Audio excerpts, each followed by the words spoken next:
اعوذ باللہ من الشیطان الرجیم بسم اللہ الرحمن الرحیم وقالوا اتخذ الرحمن ولدا لقد جئتم شیئا ادا تکاد السماوات یتفطرن منه وتنشق الارض وتخر الجبال هدا ان دعوا للرحمن وفدا ان دعوا للرحمن ولدا وما ينبغي للرحمن ان يتخذ ولدا ان كل من في السماوات والارض الا آتي الرحمن عبدا لقد احصاهم وعدهم عدا وكلهم آتيه يوم القيامة فردا ان الذين آمنوا وعملوا الصالحات سيجعل لهم الرحمن ودا فإنما يسرناه بلسانك لتبشر به المتقين وتنذر به قوما لدا وكم أهلكنا قبلهم من قرن هل تحس منهم من أحد أو تسمع لهم ركزا صدق الله مولانا العظيم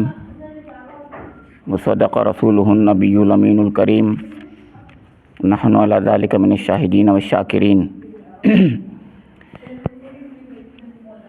میں نے آپ کے سامنے سورہ مریم کی آخری 12 آیات جو 88 تا 98 11 آیات آپ کے سامنے تلاوت کی ہیں. ان میں سے 3 آیات گزشتہ درس میں آپ کے سامنے ان کا ایک حد تک درس آ چکا ہے، لیکن ترجمہ سب کا ایسے ہے. وہ کہتے ہیں کہ رحمان نے کسی کو بیٹا بنایا ہے. سخت بیہودہ بات ہے جو تم لوگ گڑ لائے ہو. قریب ہے کہ آسمان پھٹ پڑیں، زمین شق ہو جائے اور پہاڑ گر جائیں اس بات پر کہ لوگوں نے رحمان کے لیے اولاد ہونے کا دعویٰ کیا.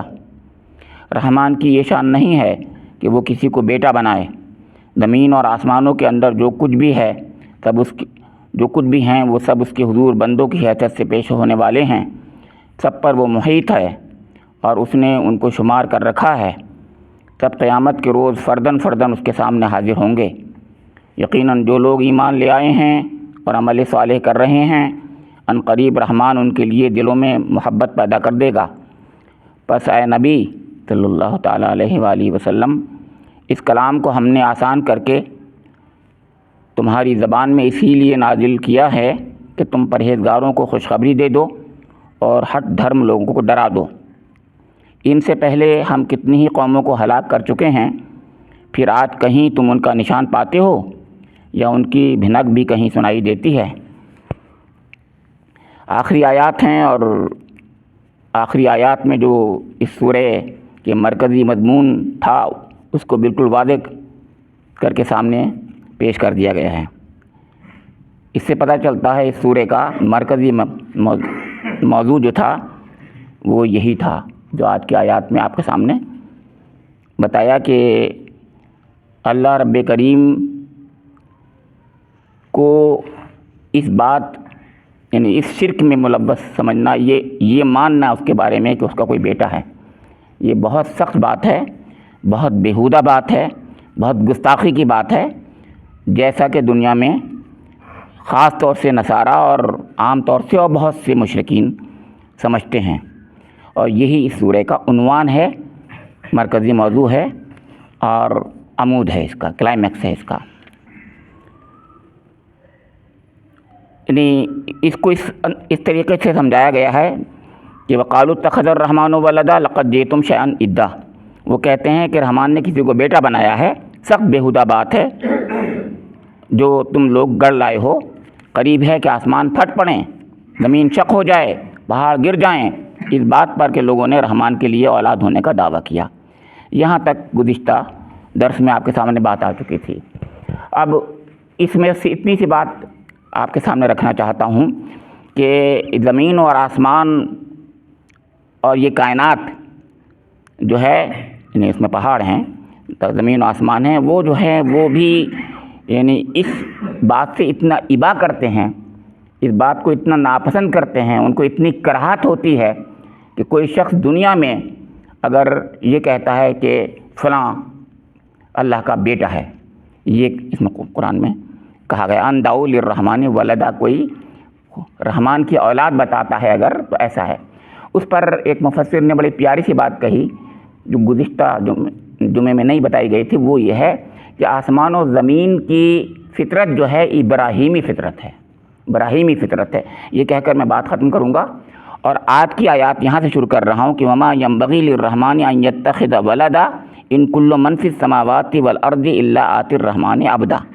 اسی کی تشریح ہے آگے کہ وما ينبغي للرحمن ان يتخذ ولدا، کہ اللہ تعالیٰ کی کہ یہ شان نہیں ہے، اللہ تعالیٰ کی رحمان کی یہ شان نہیں ہے وہ کسی کو بیٹا بنائے۔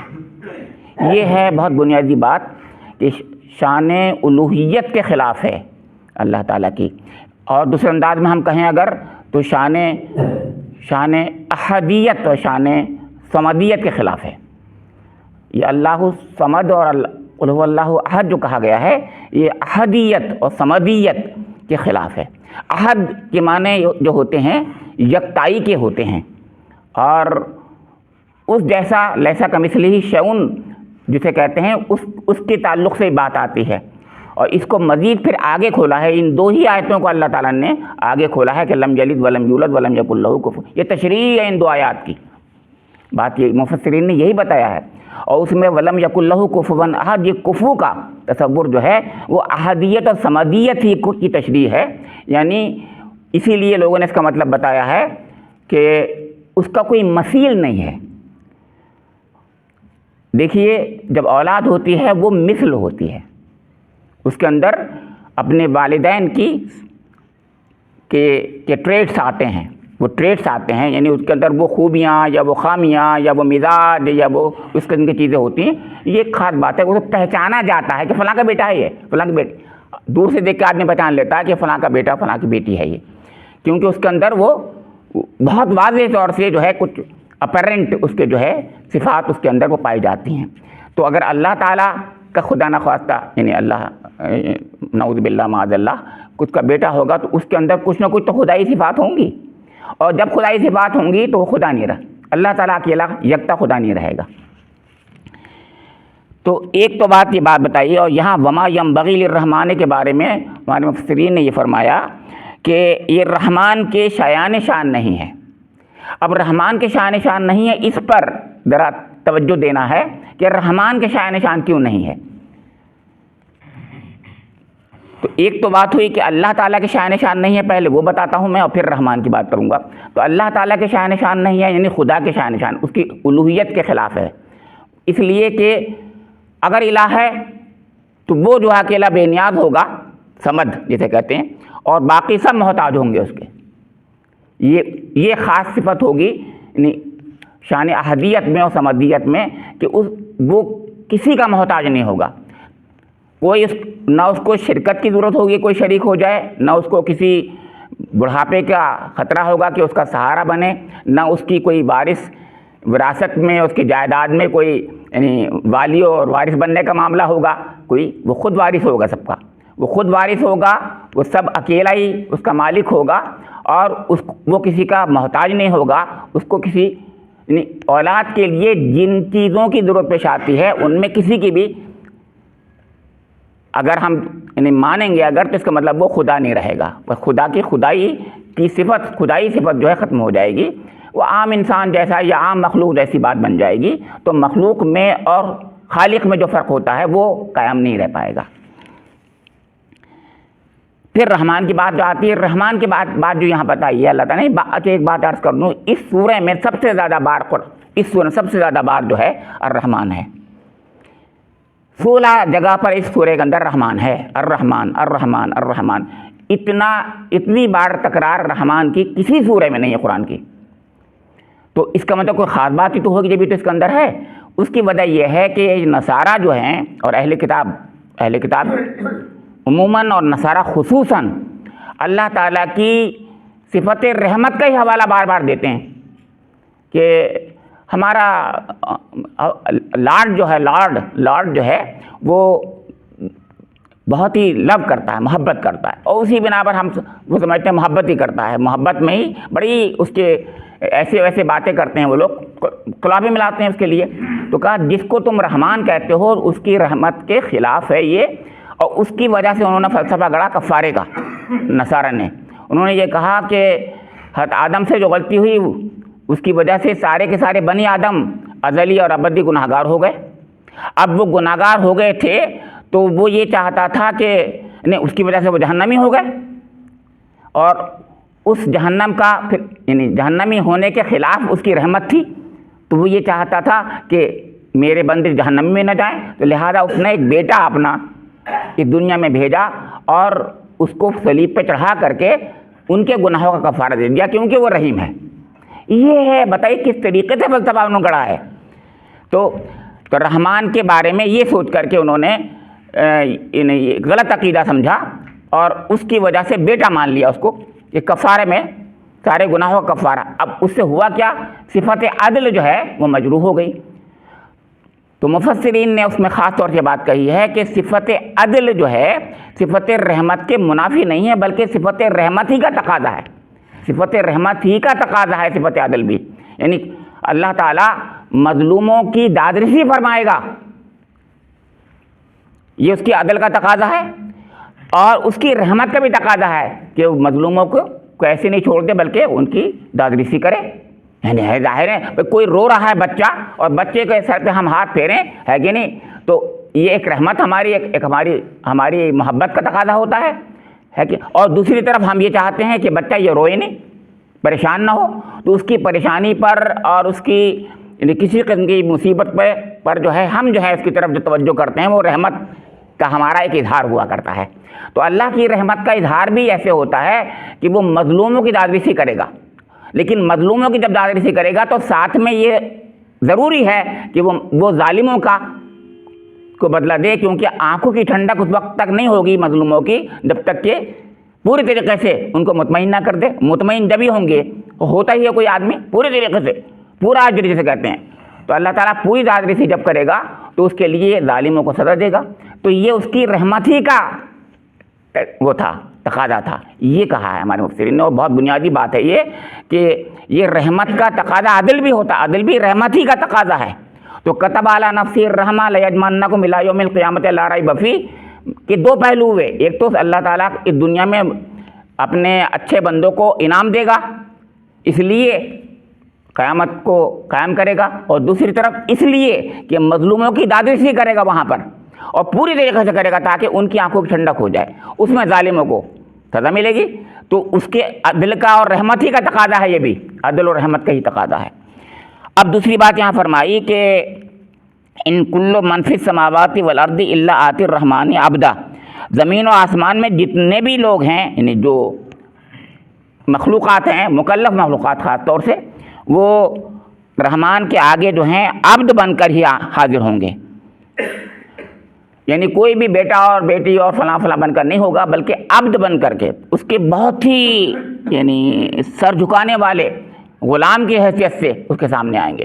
ایک بات. دوسری بات یہ سب لوگ حساب کتاب کے لیے آئیں گے اور اکیلا سب پہنچیں گے. اب اکیلے پہنچنے میں یہ بات خاص ہے کہ وہ یہاں پر لوگ سمجھتے ہیں کہ ان کے شفاعتی ساتھ میں ہوں گے. صاحب ذرا سفارش کرنے والا بھی ہوتا ہے نا آدمی کا، سفارش کرنے والا کے ساتھ میں ہوتا ہے. تو کہا کہ نہیں، اکیلے آئیں گے سب لوگ، کوئی کسی کا سفارشی وہاں نہیں پہنچے گا، اکیلے پہنچیں گے. اور ہر ایک اللہ رحمان کے حضور جو ہے عبد کی حیثیت سے جائے گا، بندے کی حیثیت سے جائے گا، یعنی سرنڈر کرتا ہوا، جھکتا ہوا وہ پہنچے گا. اور قرآن میں دوسری جگہ تو جاثیہ سورہ میں اور دوسری جگہ اس سے پہلے بھی اس سورہ میں بھی آ چکا ہے، گھٹنوں کے بل وہ اگر مجرم ہوں گے وہ پہنچیں گے اس کو. تو فرمایا گیا کہ سب کے سب بندوں کی حیثیت سے جائیں گے، اور بیٹا بندہ نہیں ہوتا، یاد رکھیے، نہ بیٹا بیٹی بندہ نہیں ہوتا، بلکہ بندہ وہی ہوتا ہے جو سرنڈر کر دیتا ہے اپنے آقا کے حضور پوری طریقے سے. تو آقا کے حضور جب کوئی بھی سرنڈر کرے گا تو وہ اس کی شفاعت کرنے کا اس کے بغیر اس کو استحقاق نہیں ہو سکتا، کسی کو بھی نہیں ہو سکتا. یعنی وہ بندہ ہے جو باقی سب بندے ہیں، اگر شفاعت بھی کریں گے بندے اللہ کے تو اللہ کی اذن سے کریں گے، اور اس کے لیے کریں گے جس کے لیے ان کو پرمیشن دی جائے گی، اجازت دی جائے گی. پھر فرمایا لقد احصاہم وعدہم عدا، ان سب کو گن رکھا ہے اللہ تعالیٰ نے اور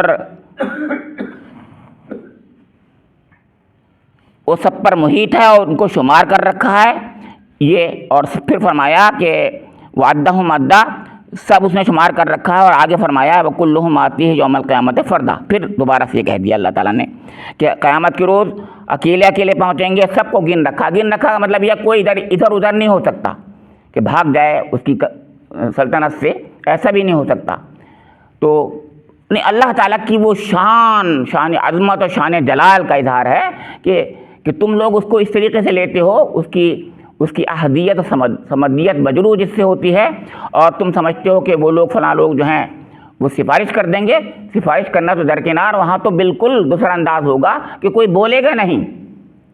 یوم یقوم الروح والملائکۃ صفا لا یتکلمون الا من اذن له الرحمن وقال صوابا، یعنی خاص طور سے جبرائیل علیہ السلام کا ذکر کر کے اور پھر فرشتوں کا ذکر کیا ہے۔ یوم یقوم الروح والملائکۃ، حضرت جبرائیل علیہ السلام جو مقرب ترین فرشتے ہیں اللہ تعالیٰ کے، وہ اور سارے فرشتے لا یتکلمون، کوئی نہیں بولے گا، الا من اذن له الرحمن، سوائے اس کے جس کو رحمان اجازت دے گا، وقال صوابا، اور صحیح بات بھی وہ کہے گا۔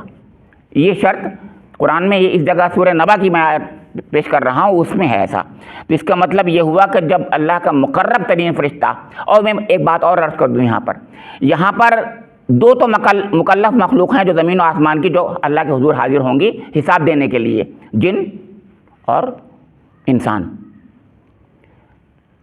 لیکن ان کے ساتھ میں کرامن کاتبین بھی پہنچیں گے وہاں پر، وہ بھی اللہ تعالیٰ ان کو بلائے گا اور وہ بھی حساب کتاب لیے ہوں گے۔ سورہ قاف میں اس کا ذکر ہے، سائقم و شہید جہاں پر ہے، تو وہ بھی پہنچیں گے۔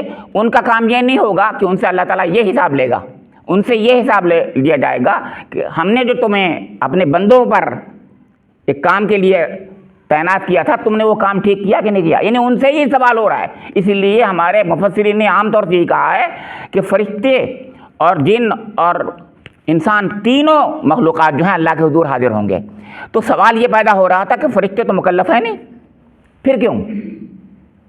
تو قرآن میں پاک میں جو یہ ذکر جو ہے سائقم و شہید والا اور کرامن کاتبین یعلمون ما تفعلون والی بات ہے، تو ان کی ذمہ داری ایک ہے کہ وہ انسانوں کا حساب کتاب رکھنے کے لیے، ریکارڈ رکھنے کے لیے ہیں، تو ان سے وہ حساب و کتاب لیا جائے گا، ان سے حساب کتاب یہ تو نہیں لیا جائے گا کہ تم نے کیا کیا، لیکن ان کا حساب کتاب یہ ہوگا کہ ان کے پاس جو ایک ریکارڈ ہوگا، اس ریکارڈ کو پیش کر دیں، اور ہو سکتا ہے وہ شہید بھی بن کر کے، یعنی گواہ بن کر کے بھی آئیں کہ اس نے، اے اللہ، کیونکہ جب گواہیاں ہوں گی تو اس وقت فرشتوں کی گواہی بھی ہوں گی کہ اس نے، میں دائیں کندھے پر بیٹھا تھا اور میں بائیں کندھے پر بیٹھا ہوا تھا، اس نے یہ نیکیاں کی ہیں اور یہ بدیاں کی ہیں۔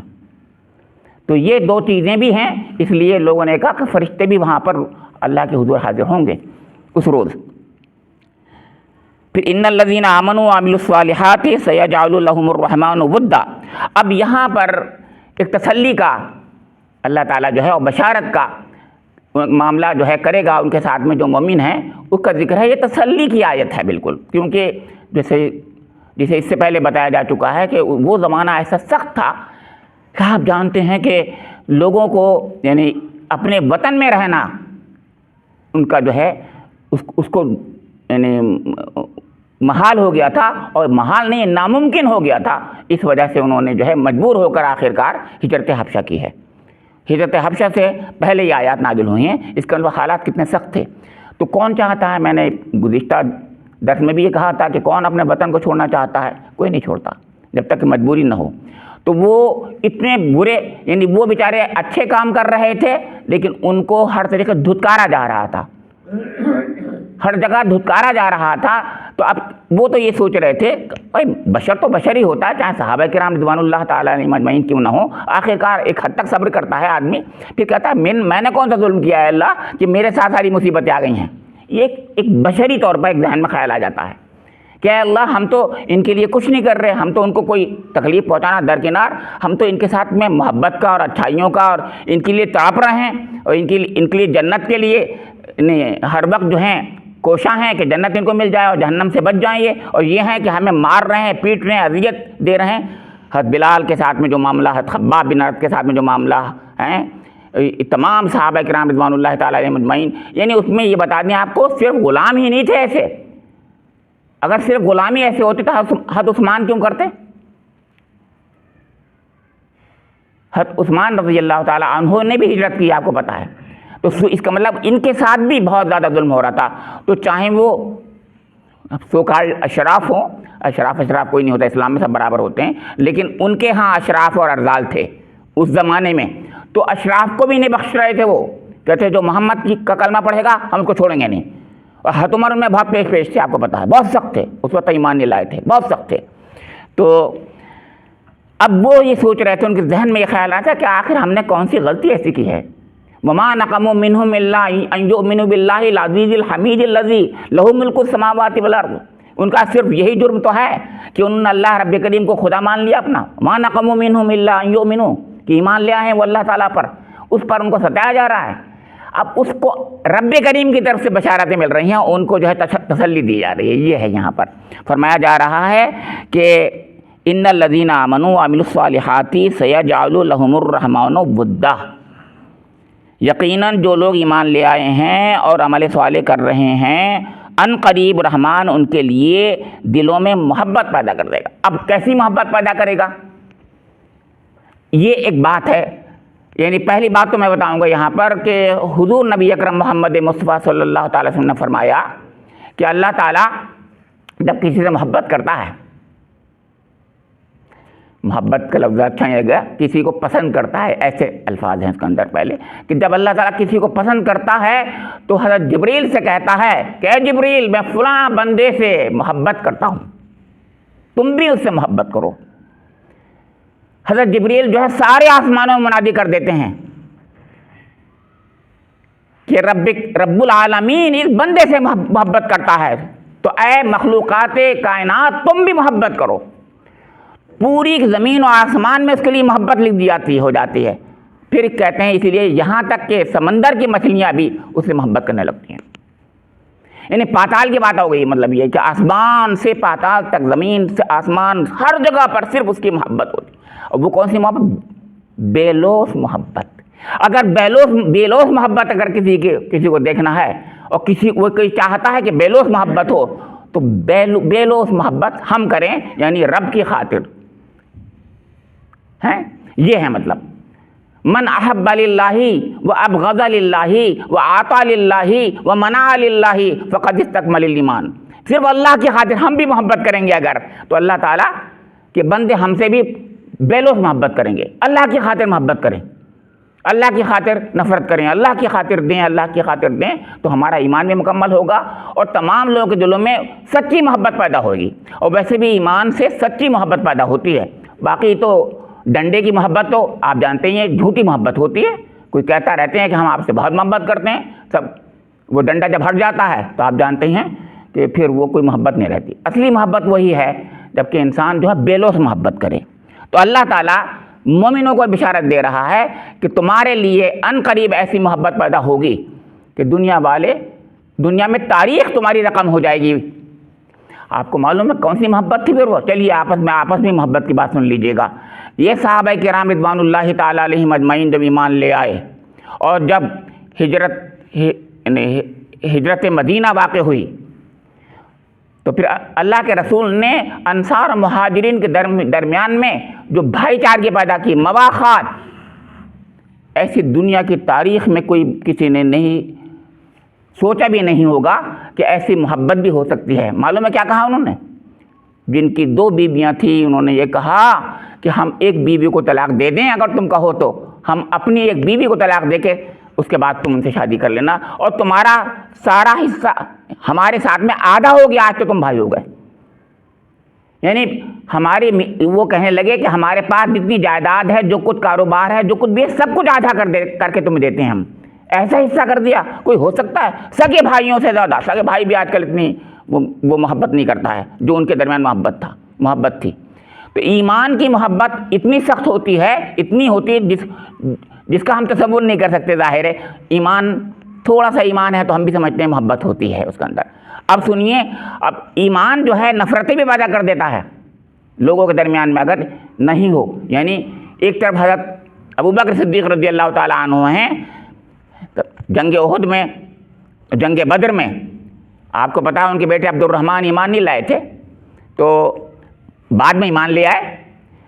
بیٹے نے یہ کہا ابا جان فلاں وقت پر ان 2 جنگوں میں میں آپ کے قریب آ گیا تھا، تو میں آپ کے جب قریب آیا تو میں آپ کو کنی کاٹ کر کے نکل گیا، کیونکہ آپ میرے والد صاحب تھے ہیں، تو اس لیے میں نے مجھے کیونکہ آپ سے محبت تھی۔ تو انہوں نے کہا کہ عبد الرحمن، اگر تم میرے پاس اس طریقے سے آ گئے ہوتے، خدا کی قسم میری تلوار ہوتی ہے، تمہاری گردن ہوتی ہے۔ یہ ہے اصلی محبت و نفرت کا رشتہ، جسے میں نے کہا تھا من احب للہ و ابغض للہ و اعطى للہ و منع للہ، یہ ہے۔ تو محبتیں بھی اللہ کی خاطر ہوتی ہیں، تو ایسا رشتہ بن جاتا ہے۔ ان کے درمیان میں ایسی محبت تھی، اس سے پہلی سورہ جسے میں نے کہا تھا اسی کی تشریح ہے یہ سورہ کی، محمد الرسول اللہ والذین معہ اشداء علی الکفار رحماء بینہم۔ رحماء بینہم کی ایک دوسری شکل ہے جو یہاں ذکر کی جا رہی ہے۔ آپس میں ایسی محبتیں کہ تصور نہیں کر سکتے۔ بس کہنا یہ ہے کہ ہم بھی اگر ان قرآن پاک کی ان آیات پر اور قرآن پاک پر ایمان لائیں گے اور سچا ایمان لائیں گے، تو میرے اور آپ کے اور آپ کے سب کے درمیان میں وہ محبت پیدا ہو جائے گی، اصلی محبت پیدا ہو جائے گی۔ اور مومن کینہ ور تو ہوتا ہی نہیں ہے، کینہ تو مومن میں ہوتا ہی نہیں کبھی۔ یاد رکھیے، مومن اور کینہ، ایمان اور کینہ ساتھ نہیں ہو سکتے، کبھی نہیں ہو سکتے۔ ایک مومن کسی سے ناراض تو ہو سکتا ہے، کینہ نہیں ہو سکتا اس کے اندر۔ تو یاد رکھیے، اچھی سچی مخلصانہ محبت اگر ہم چاہتے ہیں کہ درمیان میں ہو، تو اتنا ہی اللہ رب کریم سے ایمان مانگ لیں ہم۔ جتنا ایمان ہوگا اور عمل صالح کریں گے، اتنا ہی سچی محبت ہمارے اندر پیدا ہو جائے گی۔ آج سب سے بڑا مسئلہ یہ ہے کہ والدین اور اولاد کے درمیان میں محبت نہیں ہے۔ اگر ہم چاہتے ہیں ہماری اولاد ہم سے سچی محبت کرے، تو ہم ان کو مومن بنائیں، مومن بنانے کی تعلیم دیں، ان کو ایمان سے مسلح کر دیں، ایمان والے ہو جائیں وہ بھی، تو سچی محبت کریں۔ ویسے بھی خونی محبت ہوگی، لیکن سچی محبت ہو جائے گی پھر۔ تو فرمایا کہ ان قریب رحمان، اور رحمان جس کو اس میں ایک اور بڑی بات ہے، ایک تو یہ کہ اللہ تعالیٰ کا اطاعت ہے، اور رحمان تو رحمت کا نہیں، اس کی رحمت کا تو تصور ہی نہیں کر سکتے۔ رحمان کی رحمت جوش والی محبت ہوتی ہے، یاد رکھیے گا۔ الرحمن وہ محبت ہے جس میں جوش ایسا ہے کہ جوش ابلا پڑتا ہے، اللہ تعالیٰ کی رحمت کا جوش ابلا پڑتا ہے۔ تو وہ رحمان محبت کروائے گا، تو سوچئے کیسی محبت ہوگی وہ، ایک ذرہ برابر اس کا عکس ہم کو جو ہے دے دے گا، اور سب لوگ آپس میں محبت کرنے لگیں گے۔ تو فَإِنَّمَا يَسَّرْنَاهُ بِلِسَانِكَ لِتُبَشِّرَ بِهِ الْمُتَّقِينَ وَتُنذِرَ بِهِ قَوْمًا لُدًّا۔ اور اس کے بعد میں آخری دو آیتیں جو ہیں وہ حضور نبی اکرم کے سامنے ایک اس حقیقت کا اظہار ہے، تسلی اس میں بھی ہے۔ تو پہلی والی بات تو یہ ہے کہ قرآن پاک جیسا کلام جو ہے اللہ تعالیٰ نے عربی میں اس لیے آپ کو نازل فرمایا ہے، فَإِنَّمَا يَسَّرْنَاهُ بِلِسَانِكَ لِتُبَشِّرَ بِهِ الْمُتَّقِينَ وَتُنذِرَ بِهِ قَوْمًا لُدًّا۔ فرمایا کہ اے نبی اکرم، ہم نے اس قرآن پاک کو آپ کی زبان میں اس لیے نازل کیا ہے تاکہ لِتُبَشِّرَ بِهِ الْمُتَّقِينَ، کہ تاکہ مومن متقین خاص طور سے اس سے بشارت حاصل کریں، اور وَتُنذِرَ بِهِ قَوْمًا لُدًّا، اور جھگڑالو قوم جو ہے، یہ بدو لوگ جو ہیں، بالکل سمجھ میں نہیں آتا، بہت تنگ دل ہیں اس وقت، بہت متعصب ہیں، جھگڑالو ہیں، ان پر حجت تمام ہو جائے۔ ورنہ یہ کہتے کہ کون زبان بول رہا ہوں، اب میں تو بول رہا ہوں، وہ تو ان کا بھی زبان دوسری ہے۔ آج بھی عربی زبان جو ہے وہ بس تو تڑاک کی زبان ہے، آپ بھی جانتے ہیں، سمجھے آپ تو کہتے ہیں وہاں پر بالکل کلیئر میں ہیں، تو وہ زبان بالکل دوسری ہے۔ وہ بدوی زبان اگر ہوتی اور ہے ٹکسالی زبان، وہ تو بالکل سخت قسم کی زبان ہے۔ تو ان کے درمیان میں ان کو سمجھانے کے لیے ایسا کلام کی ضرورت تھی جیسا قرآن پاک ہے، یوں کہنا چاہیے، اور اس کا اور تشریح میں کر نہیں سکتا۔ مطلب موضوع ترین، سہل ترین بھی اور موضوع ترین بھی کلام پاک اللہ تعالیٰ نے نازل فرمایا، تاکہ نہ ان کے لیے ذرا سا بھی گنجائش رہی کہ وہ کچھ کہہ سکیں کہ یہ بات تو سمجھ ہمارے نہیں آ رہی، اور مومنوں کو بشارت ہی بشارت اس کے ذریعے سے اللہ تعالیٰ دے رہا ہے۔ اور پھر فرما رہا ہے کہ وَكَمْ أَهْلَكْنَا قَبْلَهُمْ مِنْ قَرْنٍ هَلْ تُحِسُّ مِنْهُمْ مِنْ أَحَدٍ أَوْ تَسْمَعُ لَهُمْ رِكْزًا۔ وَتُنذِرَ بِهِ قَوْمًا لُدًّا کیونکہ کہا تھا، تو اسی کی تشریح آگے ہوتی ہے، ہر آیت میں کوئی نہ کوئی اشارہ ہوتا ہے، قرینہ ہوتا ہے۔ تو قرینہ یہ ہے اس کے اندر کہ تاکہ اس جھگڑالو قوم کو ڈرا دے، تو اس سے پہلے جب کما ہلکنا قبلہم من قرن، اس سے پہلے بہت سی قومیں، بہت سے لوگ جو ہیں دنیا میں پائے گئے، قوم عاد، قوم سمود خاص طور سے اسی عرب کے خطے میں. تو کہا کہ کیا تم یہ دیکھ رہے ہو کہ ان ذرا سی بھی ان کا کوئی نام و نشان ہے یا ان کی بھنک ہے کوئی آج؟ سب مٹ جائیں گے یہ لوگ. مطلب یہ ہے کہ یہ لوگ جو آج بڑے بڑے سردار اپنے کو کیا سمجھتے ہیں، خدا آئی کا دعویٰ کرنے لگے ہیں، وہ یہ سب ختم ہو جائیں گے اور ان کی بھنک بھی نہیں پڑے گی، سب ختم ہو جائیں گے، بالکل ختم ہو جائیں گے.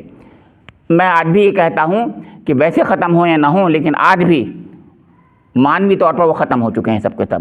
کوئی نہیں کہتا کہ میں ابو جہل کی اولاد میں سے ہوں، کوئی نہیں کہتا میں ابو لہب کی اولاد میں سے ہوں، کوئی نہیں کہتا میں ولید بن مغیرہ کی اولاد میں سے ہوں. خالدی تو بن گئے ہیں بہت سے، لیکن ولید بن مغیرہ کی اولاد میں کوئی نہیں ہے. آپ کہیں یہ کیا بات ہوئی؟ ولید بن مغیرہ حضرت خالد بن ولید کے والد کا نام ہے. خالدی سب ہو گئے، یعنی حضرت خالد کے نام سے سب آگے سلسلہ کہہ رہے ہیں، جوڑ رہے ہیں، لیکن ولیدی کوئی کہے تو ولیدی کوئی نہیں کہہ رہا ہے. ابو جہلی ابو جہل کا نام عمرو بن ہشام ہے نا، وہ ہشامی ویسا کوئی نہیں ہے، لیکن حضرت اکرمہ بن ابو جہل، حضرت اکرمہ کی اولاد والے کہیں گے ہم اکرمہ کی اولاد میں ہیں، کوئی نہیں کہتا ہم ابو جہل کی اولاد میں سے ہیں. تو مطلب یہ وہ مٹ گئے، مانوی طور پر مٹ گئے، ختم ہو کے رہ گئے. اور حقیقت یہ ہے فرعون والے آپ لوگوں کو کہتے رہیں کہ ہم جیسے مصر میں سادات کہنے لگے تھے ایک زمانے میں، لیکن کوئی نہیں کہتا کہ میں فرعون کی نسل میں سے ہوں. سمجھے آپ کہ فرعون قبطی نسل آج بھی ایک حد تک دنیا میں پائی جاتی ہے، قبطی ہیں، لیکن کوئی نہیں کہتا میں فرعونی ہوں. سمجھے آپ کے؟ تو اللہ تعالیٰ کا ایسا ان کے ساتھ میں خاص طور سے ایک فیصلہ ہے، سنت ہے کہ برائیوں کو ایسا مٹاتا ہے، ایسا ختم کرتا ہے کہ دنیا میں ان کے لیے یعنی عبرت کا، صرف عبرت کے لیے وہ رہ جاتے ہیں، باقی بالکل ان کی بھنک بھی نہیں رہتی. اللہ رب کریم سے دعا ہے کہ مجھے اور آپ لوگوں کو قرآن پاک کی ہر آیت کو سمجھنے کی، اس کے مطابق عمل کرنے کی توفیق نصیب فرما دے. خاص طور سے شرک، ہر قسم کے شرک سے ہم کو بچا دے، اور وہ شرک جس کے اندر لوگوں نے بیٹا اور بیٹی کا تصور دیا ہے اس سے خاص طور سے بچا دے. شرک جلی، شرک خفی سب سے بچا دے، جانے اور انجانے میں ہر قسم کے شرک سے بچا دے، اور احدیت و صمدیت کی صحیح معرفت نصیب فرما دے. ربنا تقبل منا انک انت السمیع العلیم، تب علینا انک انت التواب الرحیم، وآخر دعوانا ان الحمد للہ رب العالمین.